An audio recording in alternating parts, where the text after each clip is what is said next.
भुवनेश्वर केन्द्रस्थल पुराणा बसस्टाण्ड ठारू खोर्धा आड़े को 8 किलोमीटर एवं आजिकार नुआ बसस्टाण्ड बरमुंड ठारू 1 किलोमीटर गला परे यह सहरर शेष सीमार देखा मिले। दुईटी पहाड़, यही पहाड़ नाम खंडगिरी एवं उदयगिरी। शैव, शाक्त, वैष्णव, बौद्ध एवं जैन धर्मर मिलन पीठ यह भुवनेश्वर एकदा जैन धर्मर मुख्य पीठ थिला। एकथा खंडगिरी उदयगिरी देखिले आभास मिले।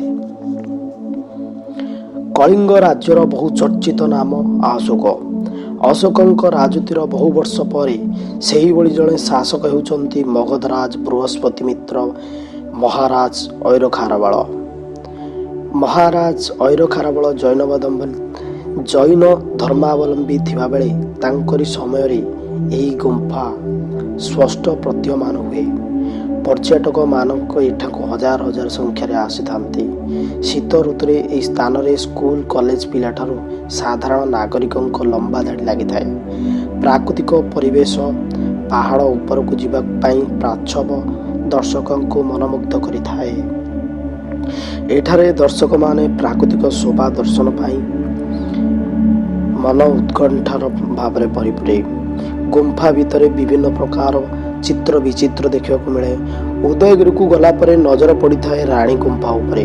सेठारे खोदित होइथिबा शिकार दृश्य को देखिला मात्रे आनंद आत्महरा पड़ी थाए दर्शक।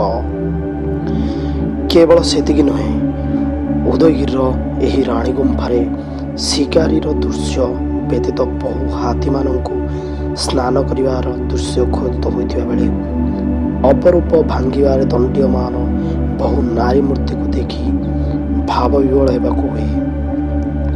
आहुरी चमत्कारिता देखा मिले ए राणी गुंफारे। खोदित उत्कलीय शैल नृत्यर आशार मग्न थिबा मूर्ति गुड़िकरू सेहीपरि बहु स्थान बहु दृश्य भरपूर एही स्थान मानक मध्यरे खंडगिरी गुंफा अन्यतम। खंडगिरी महावीर गुंफारे दर्शक माने प्रवेश करू करू देखा पाइबे खोदित जैन धर्मर तीर्थर अजितनाथ और ऋषभनाथ प्रतिमूर्ति। यह छड़ा अनंत गुंफारे खोदित जैन उपासक मानक पवित्र कल्पवृक्ष एवं उपासना दृश्य अतीत चमत्कार एवं मनमुग्धकर। उदयगिरी स्वर्गपुर गुंफा मन मध्य खोदित होता है पूजित जीन मूर्ति। दर्शक पर्यटकों ठारू आरंभ करी छात्र छात्री गवेषक जाए सभी उत्कंठा थाए ओडिशार कला तात्पर्य वीरत्व एवं कारीगरी एवं राजा विषय जानिबाकू। उदयगिरी हाथी गुंफारू एही सब विषय जानी हुए।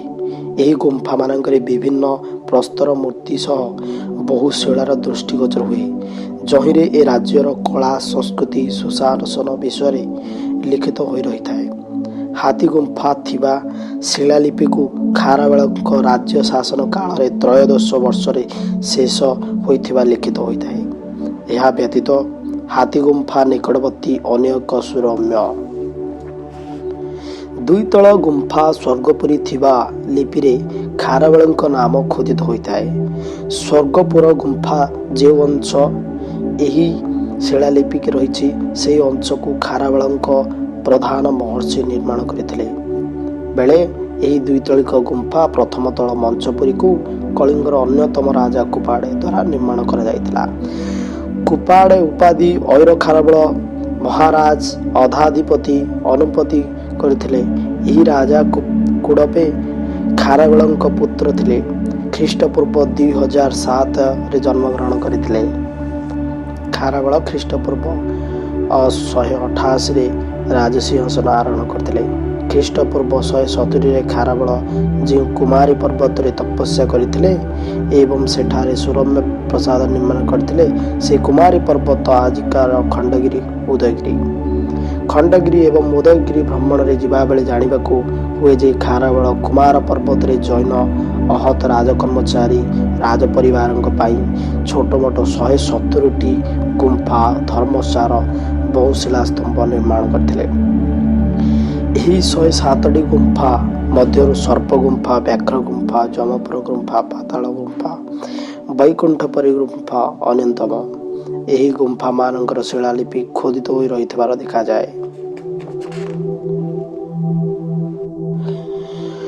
2,000 ବର୍ଷରୁ ଅଧିକ କାଳ ଏହି ଶିଳାଲିପି ପ୍ରାକୃତିକ ବିପର୍ଯ୍ୟୟ ମଧ୍ୟ ଦେଇ ଗତି କରିଥିଲେ ମଧ୍ୟ ଉତ୍କଳୀୟ ଗର୍ବ ଗୌରବକୁ ଅକ୍ଷତ ରଖିଛି। ଏହିଭଳି ଏକ ଐତିହାସିକ ସମ୍ପନ୍ନ ପ୍ରାକୃତିକ ଶୋଭା ସମ୍ପଦର ଅଧିକାରୀ ଖଣ୍ଡଗିରି ଉଦୟଗିରିକୁ ଗଲାବେଳେ ଫେରି ଆସିବାକୁ ଇଚ୍ଛା ହୁଏ ନାହିଁ।